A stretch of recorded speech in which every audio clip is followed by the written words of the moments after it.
আজকে দেখো আমি আরেকটা নতুন রেসিপি করেছি। এটা করেছি ছোলার ডালের ধোকলা। দেখো কত সুন্দর হয়েছে, তোমরাও ঘরে করে খেতে পারবে। আর এটা সকালে ব্রেকফাস্টও খাওয়া যায়, বাচ্চাদের টিফিনও দেওয়া যায়, লাঞ্চ বক্সে দেওয়া যায়, আর খেতেও ভালো হয়। আর আমি কি করে করেছি ভিডিওটা, ধোকলাটা, এই তোমরা দেখো। সম্পূর্ণ ভিডিওটা দেখলে তারপরে বুঝতে পারবে, সম্পূর্ণটা দেখবে, তখন বুঝতে পারবে, একদম টেনে দেখবে না। চলো দেখি কিভাবে তৈরি করেছি। নমস্কার, শিউলিস রান্নাঘরে সবাইকে স্বাগত। আমি আজকে বানাবো ধোকলা। তার জন্য আমি নিয়ে নিচ্ছি কিছু ছোলার বেসন। বেসনগুলোকে চেলে নেব। অনেক সময় বেসনের মধ্যে পোকা থাকে, এই জন্য চেলে নিতে হয়। আর গুঁড়ো গুঁড়ো অনেক সময় ডালও থাকে, এই জন্য চেলে নিতে হয়। এই চেলে নিয়েছি।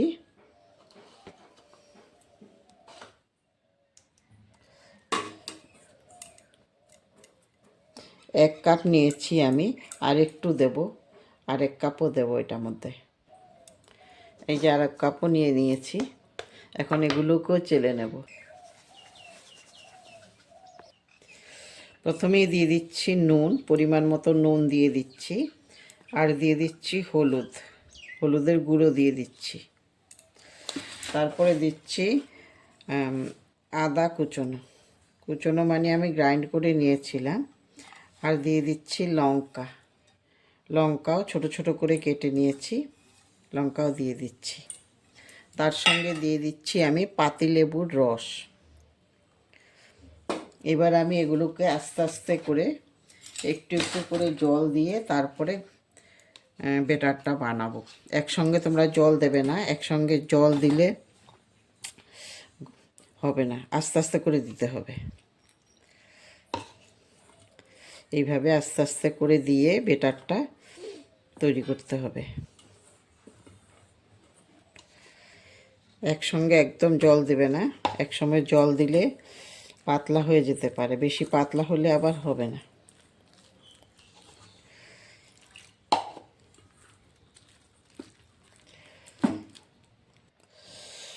যারা আমার ভিডিওগুলো দেখছো ইউটিউব থেকে, এখনও সাবস্ক্রাইব করোনি, তারা প্রথমে সাবস্ক্রাইব করে নাও।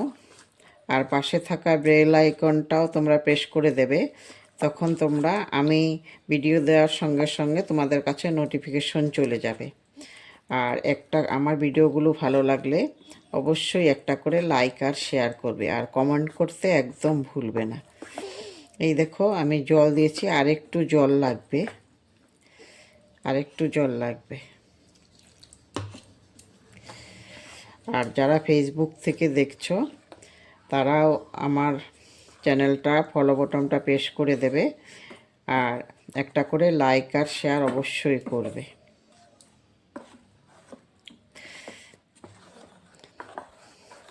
আর ব্যাটারটা যখন তোমরা তৈরি করবে সবসময় একদিকে ঘোরাবে, উল্টা সাইড বোথ সাইড ঘোরাবে না, সবসময় একদিকে ঘুরাইয়ে তারপরে তোমরা করবে। আর একটু টাইম নিয়ে এই ব্যাটারটা তৈরি করতে হবে।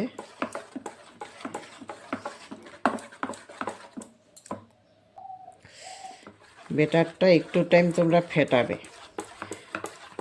না ফেটালে কিন্তু অত একটা ভালো হয় না। ভালো করে ফেটিয়ে তারপরে করবে, একটু টাইম নিয়ে ফেটাবে।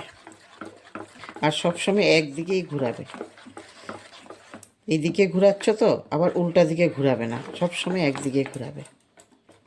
ব্যাটারটা তৈরি হয়ে গেছে। আমি এখন ওইদিকে কড়াইয়ের মধ্যে জল বসিয়ে দেব। কড়াইতে জল দিয়ে দেব গরম হওয়ার জন্য। আর এই জলের উপরে আমি এরকম একটা স্ট্যান্ড বসিয়ে দেব। স্ট্যান্ডটা আমি উল্টো করে দিচ্ছি, এইভাবে দিয়ে দিচ্ছি। আর এটাকে এখন আমি ঢাকনা দিয়ে দিচ্ছি। পুরা যখন জলটা গরম হবে তারপরে আমি এখানে ব্যাটারটা বসাবো। এখন আমি ধোকলাটা যেটার মধ্যে বানাবো এই জন্য একটা ছোট থাল নিয়ে নিয়েছি। থালটার মধ্যে আমি এখন তেল ব্রাশ করে দেব, ভালো করে তেল ব্রাশ করে দেব সব দিকে।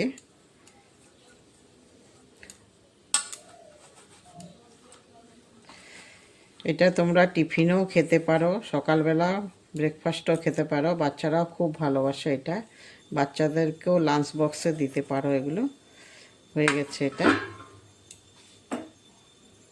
এখন দিয়ে দেব আমি বেকিং পাউডার, 1 চামচ বেকিং পাউডার দিয়েছি, তার থেকে 4 ভাগের 1 ভাগ দেব বেকিং সোডা। এই যে এখন এগুলোকে আমি ভালোভাবে মিশিয়ে নেব। তোমরা বেকিং পাউডার আর বেকিং সোডা আগে দেবে না, কারণ এটা দেওয়ার সঙ্গে সঙ্গে আমি মিশিয়ে দিতে হবে। এটাকে এখন আমি ভালোভাবে মিশিয়ে নিচ্ছি, বেকিং সোডা এবং বেকিং পাউডারগুলোকে ভালোভাবে মিশিয়ে নিতে হবে। মেশানো হয়ে গেছে, এখন আমি থালের মধ্যে দিয়ে দিচ্ছি।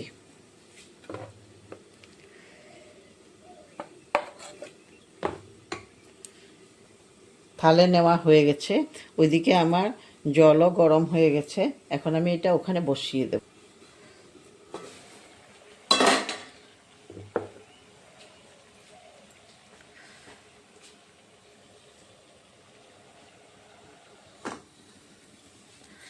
বসিয়ে দিয়ে আমি ঢেকে দিচ্ছি, ঢেকে দিয়ে গ্যাসের ফ্লেমটা মিডিয়ামে রেখে দিচ্ছি। এখন 20 হইতে 25 মিনিট এটা সময় লাগবে হতে, ওই টাইমটার জন্য আমাদের অপেক্ষা করতে হবে। এখন আমি ঢাকনা তুলে দেখছি কীরকম হয়েছে, তারপর একটা কাঠি দিয়ে দেখব ভিতরটা হয়েছে কি না। একদম পুরো হয়েছে, একটুকু কাঠের মধ্যে নেই, তার মানে হয়ে গেছে। আমি গ্যাসটা অফ করে দিতে পারবো। এখন গ্যাসটা অফ করার পরে আমি ধোকলাটাকে একটু ঠান্ডা হতে দিতে হবে, না হলে থাল থেকে উঠবে না। কড়াইয়ের মধ্যে আমি এখন তেল দিয়ে দিচ্ছি, সর্ষের তেলে দিচ্ছি, খাওয়ার তেল। এটার মধ্যে দিয়ে দিচ্ছি, তেলের মধ্যে দিয়ে দিচ্ছি শুকনো লঙ্কা, 2টো শুকনো লঙ্কা দিচ্ছি। লঙ্কাগুলো যখন ভাজা হবে তারপরে আমি কারি পাতা এবং সর্ষে দেব। লঙ্কা ভাজা হয়ে গেছে, আমি এখন দিয়ে দিচ্ছি কারি পাতা।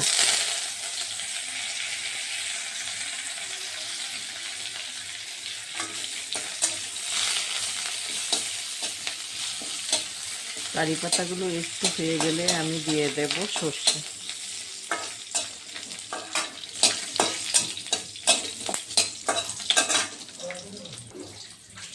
কারি পাতা ভাজা হয়ে গেছে, এখন আমি সর্ষে দিয়ে দিতে পারবো।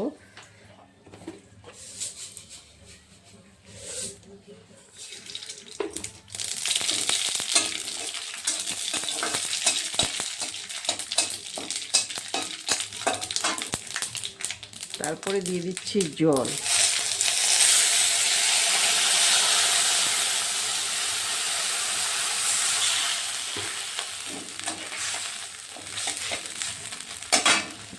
এখন আমি গ্যাসটা অফ করে দেব।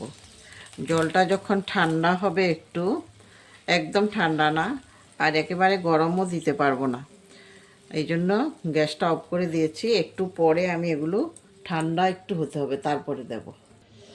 এখন আমি এটাকে আস্তে আস্তে সাইডগুলো খুলে দিচ্ছি।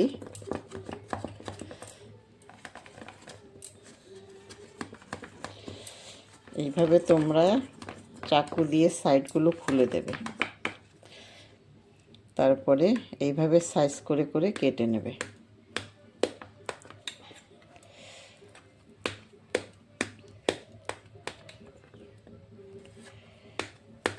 খুব সুন্দর হয়েছে, স্পঞ্জি হয়েছে। একটা তুলে দেখাবো তোমাদেরকে, তখন বুঝতে পারবে কত সুন্দর হয়েছে। তারপরে এই দিক থেকেও কেটে দিচ্ছি।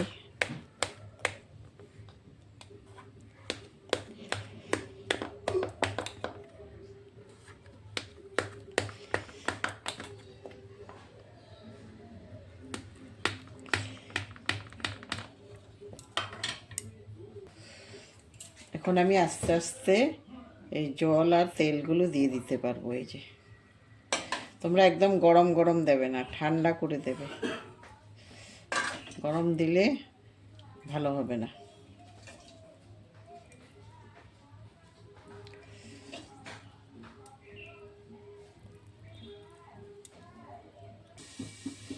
এখন আমি একটা তুলে দেখছি কীরকম হয়েছে, তোলা যায় কি না। ঠান্ডা হলে তারপরে ভালো তোলা যায়। এখন আমি দেখব তোলা যায় কি না। সেট হতে হয় তারপরে তোলা যায়। এখনও সেট হয়নি ভালো করে, আর একটু হবে, তাও দেখাচ্ছি। এই দেখো কত স্পঞ্জি হয়েছে। এই যে সেট হলে অনেক ভালো হবে, এখনও সেট হয়নি। তো তোমরা এইভাবে একবার করে খেয়ে আমাকে জানাবে কীরকম হয়েছে, আর আমার রেসিপিটা কীরকম হয়েছে অবশ্যই জানাবে।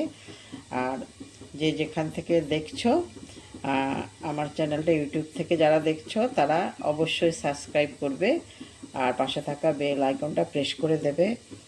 তখন আমার ভিডিও দেওয়ার সঙ্গে সঙ্গে তোমাদের কাছে পৌঁছে যাবে নোটিফিকেশন। আর একটা করে লাইক আর শেয়ার অবশ্যই করবে। সবাই ভালো থাকো, ধন্যবাদ।